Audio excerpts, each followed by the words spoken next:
Bismillahirrahmanirrahim. Alhamdulillahi rabbil alamin. Wa bihi nasta'in ala umurid dunya waddin.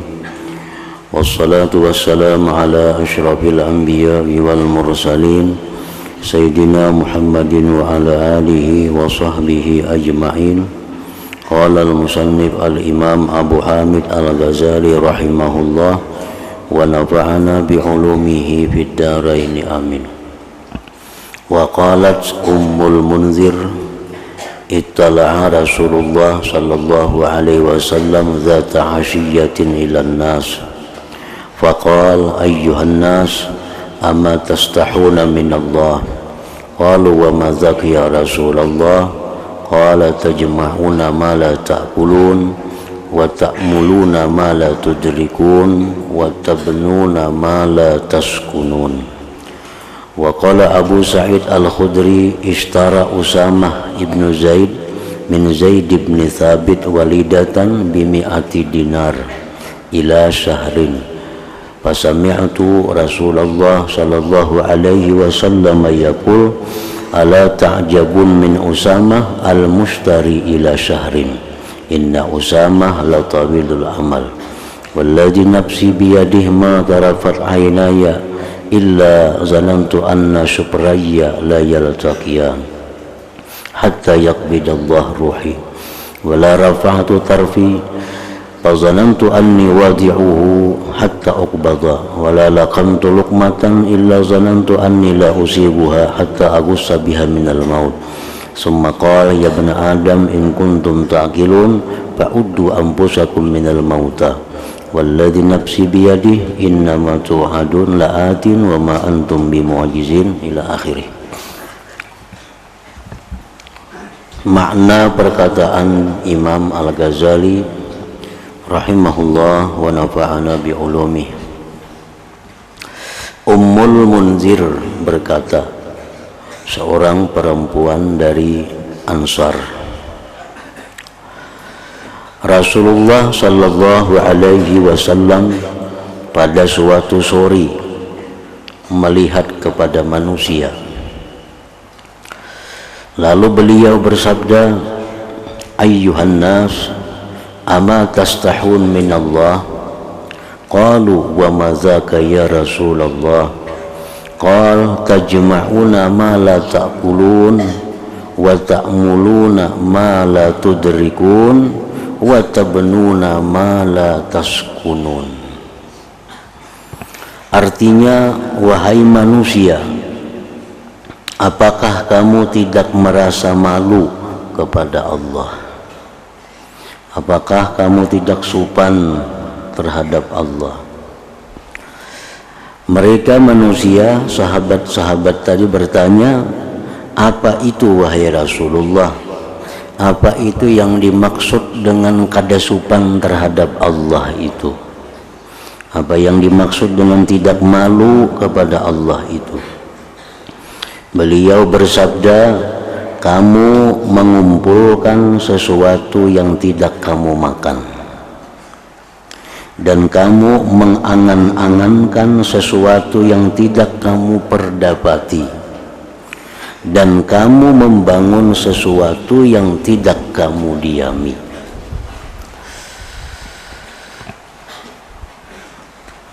Artinya, orang-orang yang merasa dirinya itu masih lama hidup di dalam dunia, lalu dia mengumpulkan harta karena masih lawas lagi hidupnya, itu dikatakan Rasul orang yang tidak malu kepada Allah Subhanahu wa ta'ala.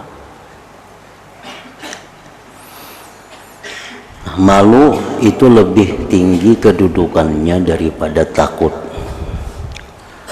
Takut kepada Allah itu menjauhkan diri daripada perbuatan maksiat. Tapi kalau malu kepada Allah ini lebih daripada itu.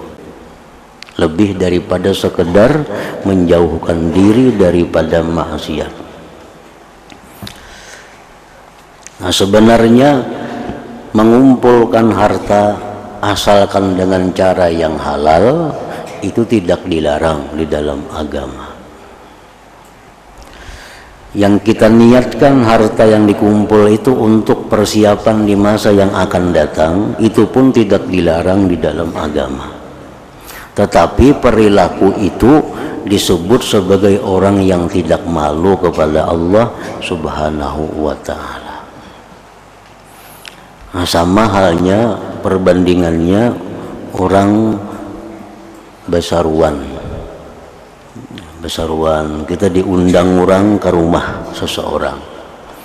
Nah, begitu kita sampai di rumah yang mengundang tadi, disediakan di situ berbagai macam makanan, berpuluh-puluh macam jenis makanan. Ujarna ampun rumah, silahkan makan apa yang kamu mau, ini halal semua. Artinya kita boleh mengambil sebanyak-banyaknya apa yang ada di situ. Boleh mengambil karena dihalalkan oleh yang ampun saruan ini. Nah, cuma kalau kita di situ punya malu, tentu kita akan mengambil sesuatu yang akan kita makan. Ini prasmanan nih. Macam-macam iwak ada, macam-macam buah-buahan ada. Itu halal bagi undangan. Nah, kalau kita punya malu, cukup kita ambil nasi secukupnya, iwak secukupnya. Walaupun samuan itu boleh kita makan. Tapi kalau kita kada punya malu, haruan ambil, hati ambil, hintalo ambil, samuan dikukut. Memang ampun rumah kada sarik, cuma kada tahu dibasa orang ngarannya, kada tahu disupan ngarannya. Nah, sama halnya ini, bahwa urusan dunia ini selama itu yang dibolehkan oleh Allah, yang dihalalkan, itu ambil kada dilarang oleh Allah, kada dilarang. Dan kita niatkan untuk persiapan kita di masa akan datang, itu pun kada dilarang. Cuma orang yang berlaku demikian tadi, orang yang dikatakan Nabi sebagai orang yang tidak malu kepada Allah Subhanahu wa ta'ala.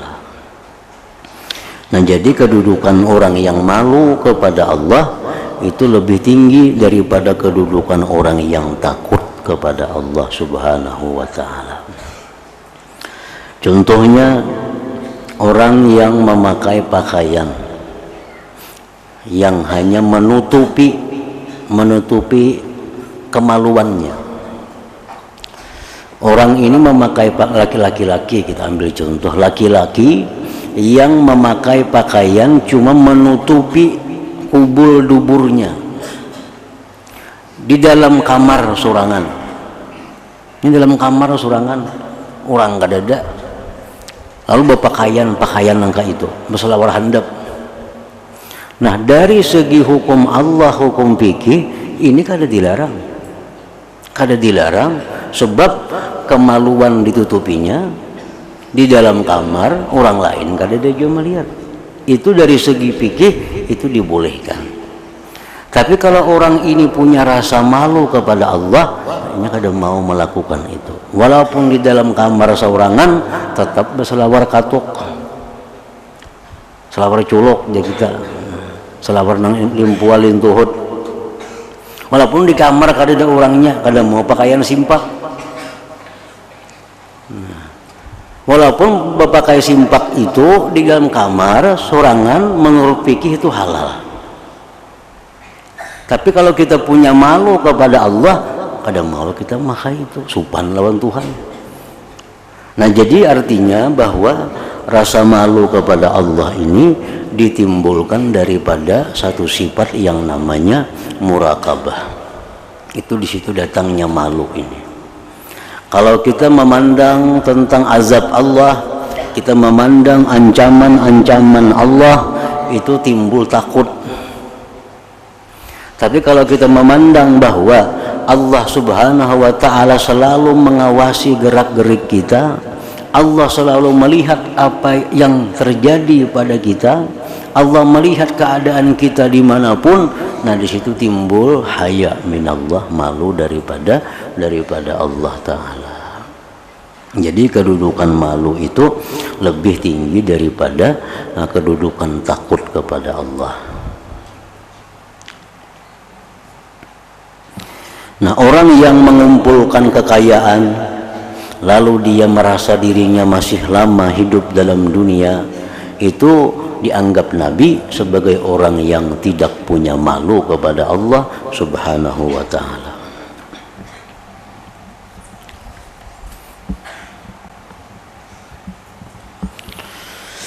Abu Sa'id Al-Khudri berkata, Usamah bin Zaid. Usamah ini seorang laki-laki kecintaan Rasulullah, kesayangan Rasulullah.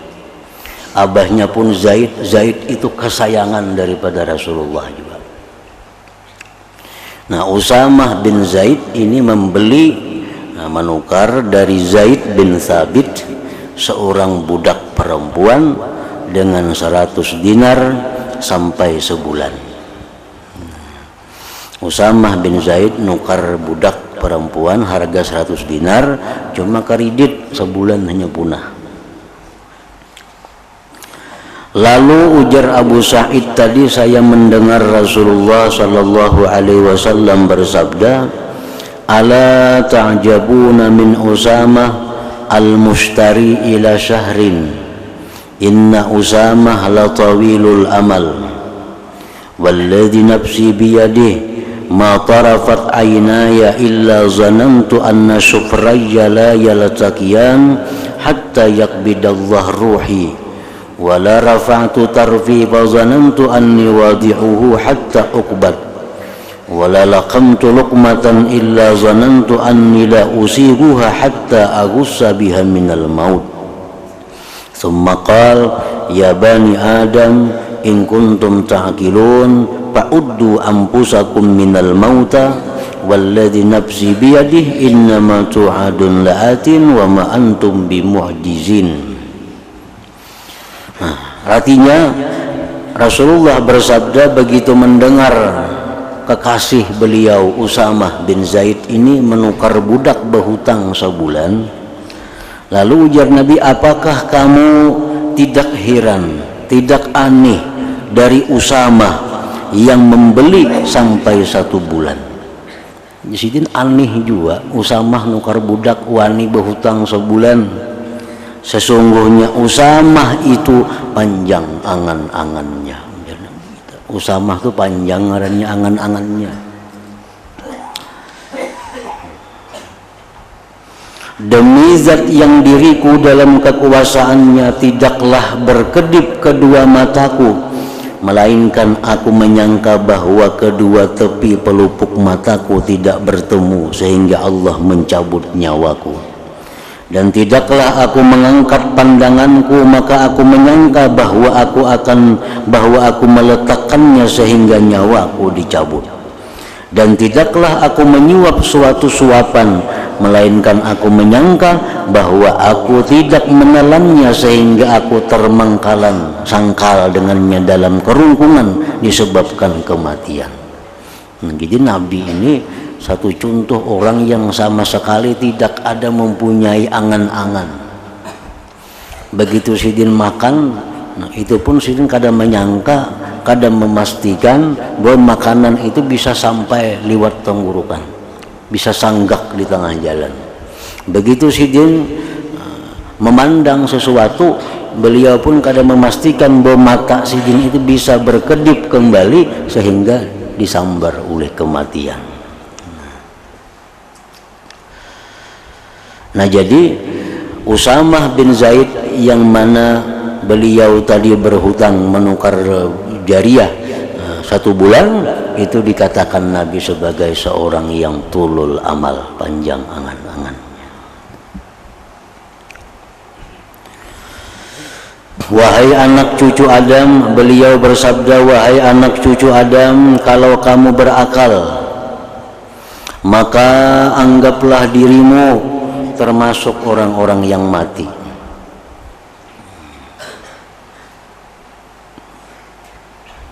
Kalau kamu berakal, maka anggaplah dirimu termasuk orang-orang yang mati. Nah, itu maksudnya kita di alam dunia ini hidup dengan sedemikian keadaannya hendaknya kita mempersiapkan untuk hari kematian atau mempersiapkan akhirat itu sekada-kadanya seperti apa yang kita alami dalam dunia, kalau kada lebih daripada yang ada di dunia ini. Nah itu bila kita demikian, kita sudah dianggap orang yang menganggap dirinya itu orang mati.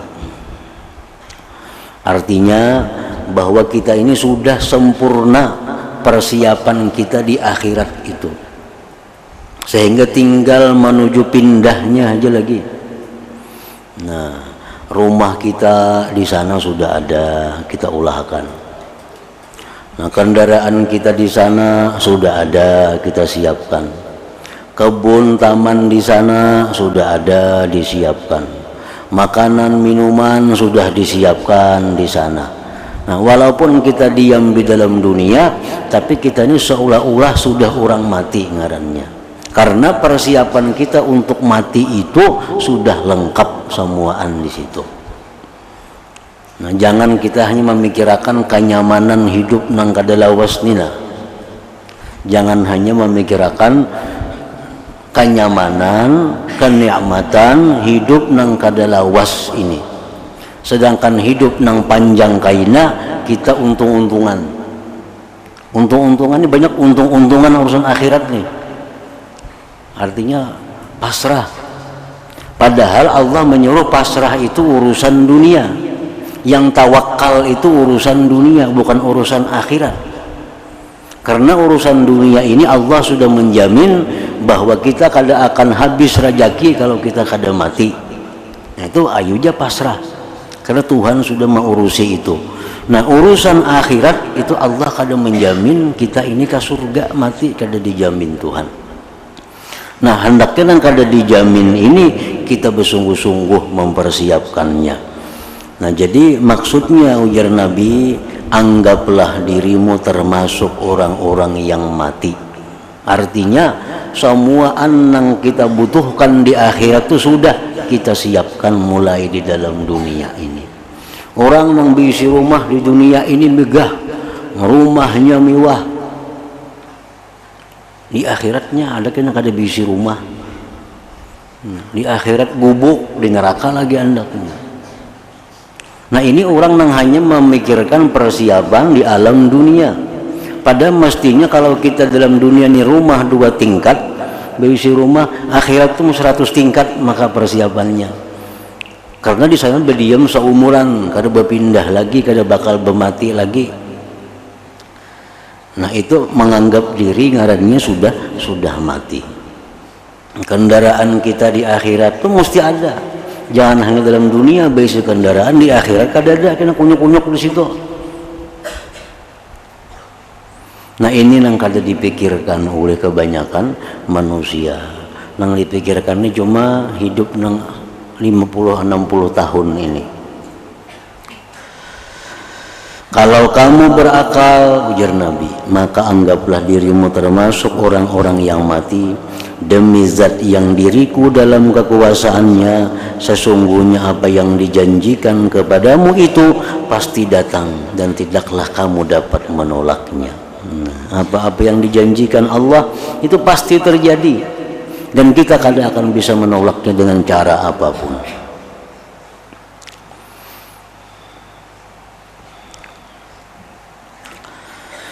Dari Ibnu Abbas radhiyallahu anhuma bahwasanya Rasulullah sallallahu alaihi wasallam adalah beliau keluar untuk menuangkan air, lalu beliau mengusap dengan tanah. Maka saya berkata kepada beliau, wahai Rasulullah, sesungguhnya air itu dekat daripadamu. Maka beliau bersabda, ma yujrini la'alli la ablughu. Artinya aku tidak tahu, mungkin aku tidak sampai kepadanya. Nah ini Nabi kita hendak berwudu. Di sana tuh ada banyu. Paling jauh lah ada banyu di sana. Cuma Nabi kita bertayamum. Kan bertayamum di situ-situ juga tuh. Nah, kalau nak mencari banyu ada beberapa langkah di sana ada banyu. Ujar Ibnu Abbas, wahai Rasul, tuh di sana ada banyu. Apa pian bertayamum di sini? ujian Nabi barangkali aku kada sampai ke sana aku mati. Nah jadi ini menunjukkan bahwa Nabi itu sebenarnya kada punya angan-angan. Walaupun hitungan yang beberapa detik, Nabi itu kada punya angan-angan. Artinya aku tidak tahu, mungkin aku tidak sampai kepadanya. Nah sebahagian ulama ada yang mengatakan bahwa ini contohnya sembahyang witir. Nah sembahyang witir itu ada yang mengatakan yang afdal itu di akhir malam. Akhir malam itu artinya pukul 4, pukul 3 itu yang afdal sembahyang witir. Ada sebagian ulama lagi yang mengatakan witir itu afdalnya Mbak Isya langsung. Habis sembahyang Isya, sembahyang ba'diyah Isya, witir. Alasannya yang pertama tadi witir itu lebih baik dikerjakan di akhir malam karena itu ada hadis Nabi. Ij'alu akhir salatikum witra. Jadikanlah jar Nabi akhir sembahyang kamu itu witir. Nah, jadi kayak akhir malam pukul 3, pukul 3:30 berwitir karena itu ada hadisnya. Ujar ulama yang mengatakan bahwa witir itu lebih baik habis Isya sebelum guring. Alasannya kenapa? Karena kalau kita menunda witir sampai ke akhir malam kita tulul amal panjang angan-angan ngarannya. Burusakina mati jam 12. Burusakina mati jam 1, jam 11. Kesampat lagi berwitir. Nah jadi menurut ulama yang berpaham demikian, witir itu lebih baik disegerakan. Begitu Isya, sunat Isya ba'diyahnya witir. Karena mun ada umur misalnya sampai bangun tah malam, sembahyang sunat yang lain kada apa-apa itu. Tapi urusan witir jangan sampai menunda karena itu bagian daripada tulul amal, merasa hidup lagi sampai ke subuh ngarannya. Maka jar Nabi bila engkau di waktu pagi jangan merasa hidup sampai kamarian, bila kamarian jangan merasa hidup sampai pagi. Nah makanya witir ini disegerakan karena kalau aku andak witir kena parak subuh berarti aku merasa hidup sampai ke subuh. Nah jadi sama-sama kuat aja dalilnya nih. Yang penting berwitirnya bila-bila kah. Cuma ada pegangan keduanya.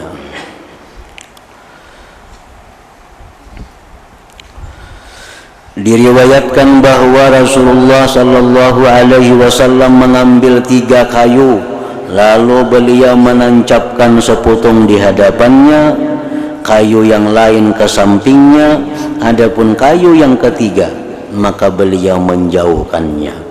Lalu beliau bersabda, hal tadrun ma hadza? Artinya apakah kamu tahu apakah ini?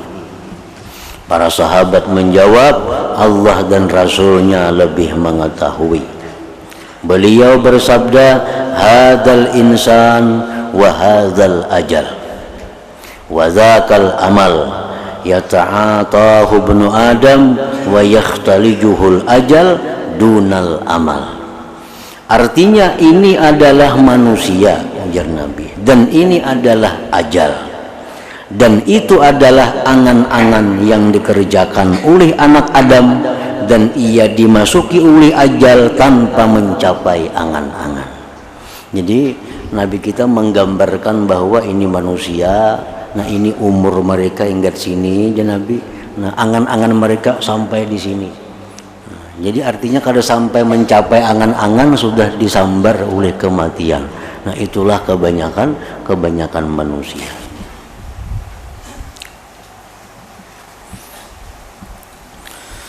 Rasulullah Sallallahu Alaihi Wasallam bersabda, "Mathalu bni Adam wa ila jambihi tis'un wa tis'una maniyah in akhta'athul manaya waqa'a fil haram." Artinya perumpamaan anak Adam dan di sampingnya ada 99 kematian. Jika kematian-kematian itu tidak mengenainya, maka ia jatuh pada tua bangka. Manusia ini artinya amunnya selamat dari kematian, ujung-ujungnya kena tuha bangka. Ini umur 15 tahun, garing, sihat. Umur 30 tahun, operasi, sihat lagi. Umur 60 tahun, garing pulang, bawa ke rumah sakit, sigar pulang. Umur 80 tahun, akhirnya 90 tahun, kada garing, cuma tuha bangka. Karena kawan apa-apa juga tuha bangka itu. Nah jadi artinya ujar Nabi, manusia itu amunnya kada mati, ya ujung-ujungnya tuha bangka.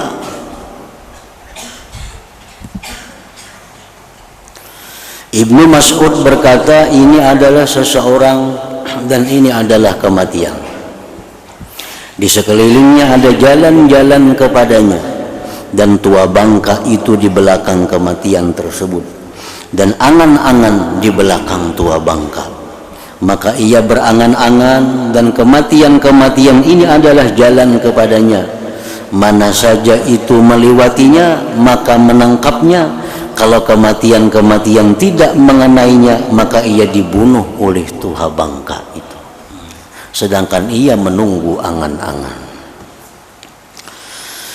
Abdullah bin Mas'ud berkata, Rasulullah sallallahu alaihi wasallam menggaris bagi kami garis segi 4, dan beliau menggariskan di tengahnya satu garis, dan beliau menggaris beberapa garis di samping garis tersebut, dan beliau menggaris satu garis di luar, dan beliau bersabda, atadruna hadza, tahukah kamu ini, ujar Nabi.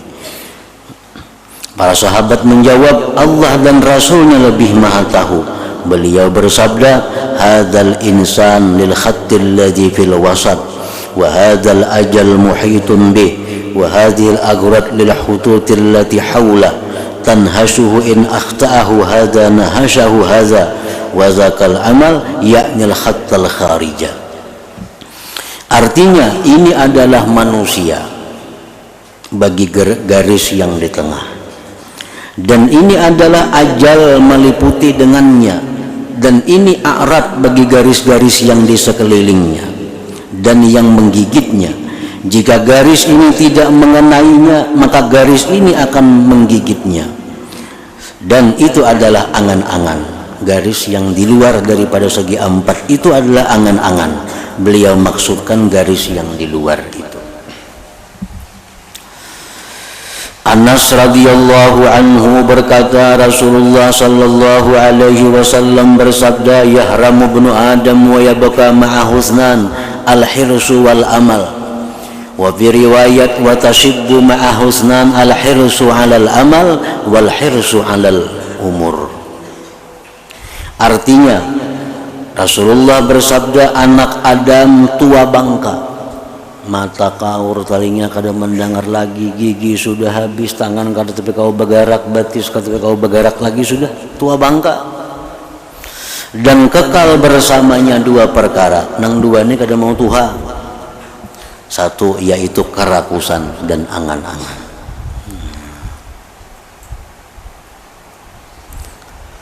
Tamak dan angan-angan itu kada mau batuha, walaupun nang lainnya semakin tuha di dalam tubuh manusia itu. Dan pada riwayat yang lain, dan muda bersamanya dua perkara, yaitu kerakusan kepada harta dan kerakusan kepada umur. Ada orang saling tuhaan, sudah 80-90 umur, saling sugihan, kikir. Memang kayak itu manusia, kada aneh itu. Nabi sudah mengatakan ketamaan itu kada mau tuha. Kan menurut akal kita, orang itu bila sudah tuha, sugih, mestinya diberiakan, harta diwakapakan, diulakan masjid, diulakan, itu mestinya macam itu. Nah tapi jar Nabi, nah kikir, cinta kepada harta itu kada mau tuha. Lawan anum sama aja, masih semangatnya nang tuha itu tentang kepada harta. Dan Rasulullah sallallahu alaihi wasallam bersabda, naja awwalu hadhil ummah bil yakin waz zuhdi, wa yahliku akhiru hadhil ummah bil bukhli wal amal. Artinya permulaan umat ini selamat karena keyakinan dan zuhud mereka, dan akhir umat ini binasa karena kikir dan angan-angan.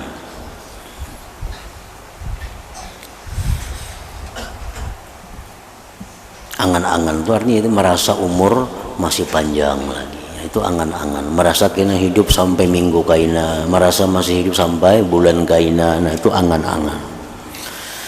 Dikatakan bahwa ketika Nabi Isa alaihissalam sedang duduk, Nabi Isa duduk dan seorang tua bekerja dengan sekup mengubarkan tanah.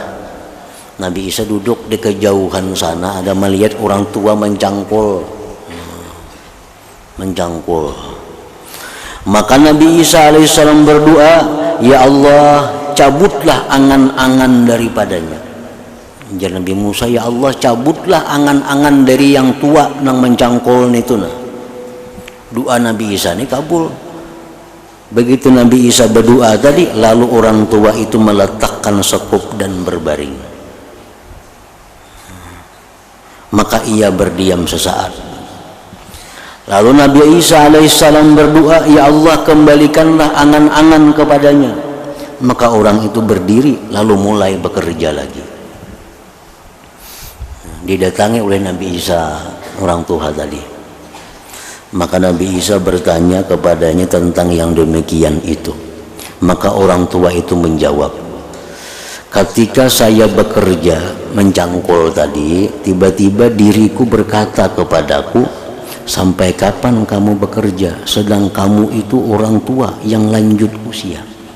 Segan apa ikam lagi bercari? Ikam ini sudah tua, nang dimakan ada aja, apalagi bercari. Nah diriku ini berkata kayak itu. Maka saya limpar sekup itu dan saya berbaring ampih begawi.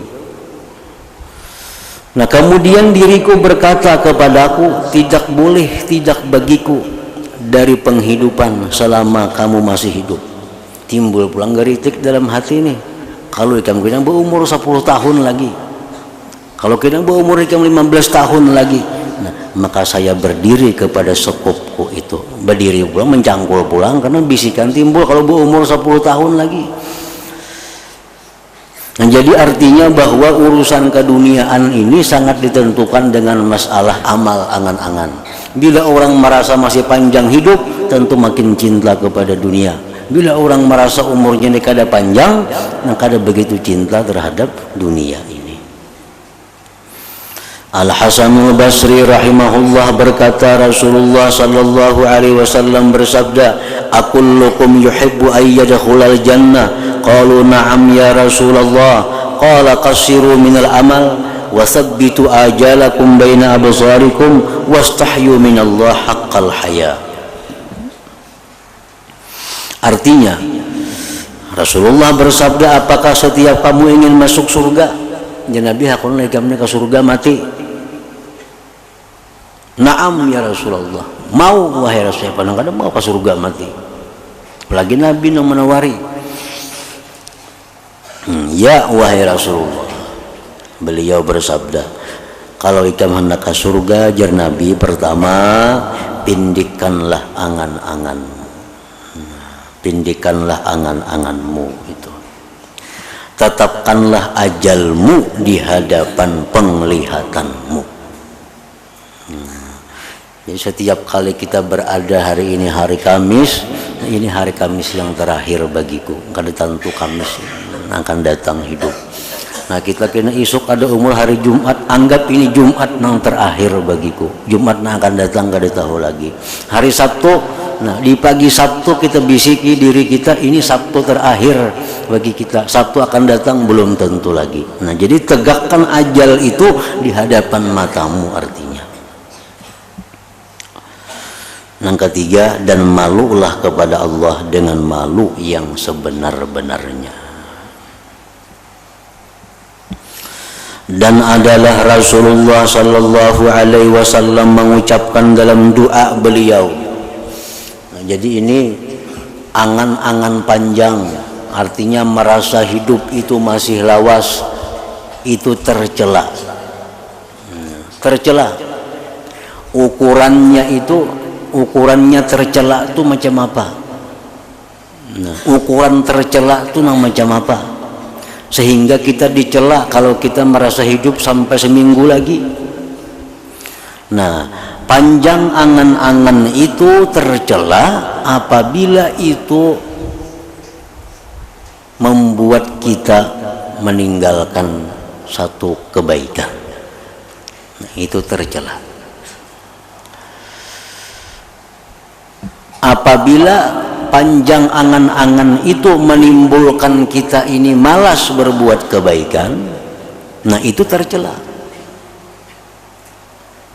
Artinya walaupun kita merasa panjang lagi angan-angan, tapi kita selalu berbuat kebaikan. Nah itu kan jadi masalah. Kenapa panjang angan-angan ini dicela? Karena biasanya panjang angan-angan ini membuat kikir. Nah itu sebabnya dicela. Panjang angan-angan ini mengakibatkan kada tahu hari waktu lagi bercari. Nah ini yang dicela. Kenapa panjang angan-angan itu dicela? Karena biasanya menunda-nunda tobat. Nah itu dicela. Nah kalau orang ini misalnya kada kikir, tobatnya setiap saat, amal ibadahnya tepat waktunya, itu panjang angan-angan itu kada jadi masalah baginya. Kada jadi masalah baginya. Jadi panjang angan-angan ini semacam hanya satu sebab nama akibatkan banyak hal negatif. Nah itu sebabnya dicela. Takuni jauh orang maksiat tuh kenapa dia kada tobat? Karenanya merasa masih ada umur panjang. Kenapa orang mati-matian mencari dunia? Karena ini merasa umur panjang. Kenapa kikir lawan dunia? Kikir bahil, karenanya merasa masih panjang umur. Nah itu sebabnya dicela. Jadi bukan masalah angan-angannya panjang umurnya itu nang dicela. Nang dicela tuh nang diakibatkan oleh itu. Yang diakibatkan oleh itu. Kalau kita merasa lagi hidup sampai setahun, nah kita ini merasa hidup lagi sampai setahun umpamanya, tapi kita niatkan untuk kebaikan, tidak ada perkara kebaikan melainkan kita perbuat. Kita orang yang pemurah, kita orang yang selalu bertobat kepada Allah, kita orang yang menggunakan waktu yang baik sebaik-baiknya. Nah ini masalah merasa umur lagi setahun itu kada dicela dalam agama, kada dicela. Nah kita ini rasa lagi hendak hidup na umur 10 tahun lagi. 10 tahun lagi. Untuk apa hidup 10 tahun lagi? Untuk menambah amal, menambah ilmu. Lalu waktu ini kita gunakan untuk kebaikan, nah itu kada dicela. Panjang angan-angan itu dicela karena biasanya menimbulkan hal-hal yang kada baik, hal yang negatif itu. Dan adalah Rasulullah SAW mengucapkan dalam doa beliau, Allahumma inni a'udzubika min dunya tamna'u khairal akhirah wa a'udzubika min hayatin tamna'u khairal mamat wa a'udzubika min amalin yamna'u khairal amal. Artinya, ya Allah, sesungguhnya aku berlindung kepadamu dari dunia yang mencegah kebaikan akhirat. Nabi kita berlindung kepada Allah dari dunia yang membuat sengsara akhirat. Mengapakah? Urusan dunia yang membuat sengsara di akhirat, Nabi kita berlindung kepada Allah daripada itu. Yang kedua, dan aku berlindung kepadamu ya Allah dari hidup yang mencegah kebaikan mati. Dari hidup yang mencegah kebaikan mati. Artinya mun hidup nih bakalan menambah kebaikan aja, panjangkan umur. Amun hidup nih bakal dosa aja lagi digawi, ya baik mati akan. Itu maksudnya. Karena yang tahu tuh Allah. Nang tahu itu Allah. Waktu kita akan datang nih banyak baikan yang kita perbuat, banyak dosa kah? Nah amun anggaran waktu akan datang ini banyak dosa, baik mati wah ini. Baik mati wah ini. Kalau pajangannya akan datang ini bakal kita perbuat kebaikan, minta panjangkan umur. Nah itu artinya, dan aku berlindung kepadamu dari hidup yang mencegah kebaikan mati. Nah ini yang ketiga nih bab kita, masalah kita. Dan aku berlindung kepadamu dari angan-angan yang mencegah kebaikan amal. Ayo haba angan-angan, tapi jangan mencegah kebaikan amal. Itu kan jadi masalah. Yang jadi masalahnya beangan-angan tapi mencegah kebaikan amal. Apa kebaikan amal? Tobat itu kebaikan amal. Nah, zuhud kebaikan amal, pemurah kebaikan amal. Nah, akibatnya angan-angannya panjang, tercegah semuaan itu. Nah, Nabi berlindung daripada yang demikian itu. Nah, kemudian asar artinya perkataan daripada para sahabat dan lain-lainnya.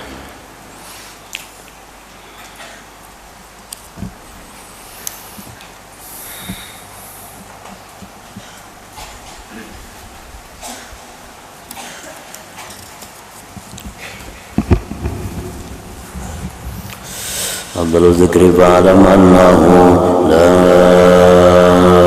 ilaha illallah Muhammadur Rasulullah la ilaha illallah Muhammadur Rasulullah la ilaha illallah Muhammadur Rasulullah la ilaha illallah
فيا أيها الرجل منه شفاعة صلوا عليه وسلموا تسليما اللهم صل وسلم